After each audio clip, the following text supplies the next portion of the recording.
साहेब, नेक्स्टच्या विद्यार्थ्यांसाठी आयुष मंत्रालयाने खूप मोठा दिलासा दिलेला आहे. काय दिलासा आहे तो आणि महाराष्ट्रातील किती विद्यार्थ्यांना त्याचा फायदा होईल साधारणतः?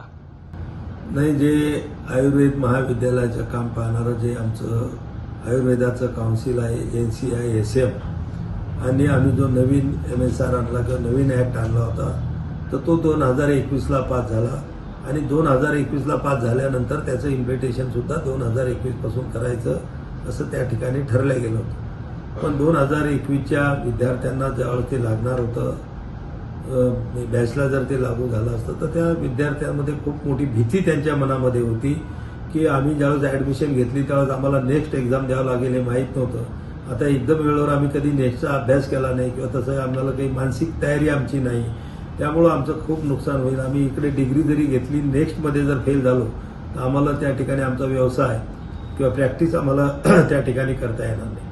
आणि म्हणून मोठ्या प्रमाणामध्ये या मुलांची मागणी होती. अनेकदा त्यांनी काही आंदोलनं सुद्धा दिल्लीसारख्या जंतर मंतरवर सुद्धा आंदोलनं केलीत.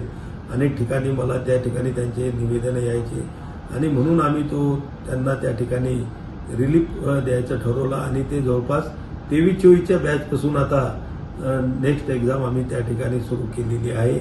त्यामुळं आता जवळपास देशभरातल्या 4 लाख विद्यार्थ्यांना त्याचा त्या 3 वर्षाचा फायदा त्या ठिकाणी झालेला आहे. त्यामध्ये महाराष्ट्राचे जवळपास 1.5 ते 2 लाख विद्यार्थी एकट्या महाराष्ट्राचे आपले.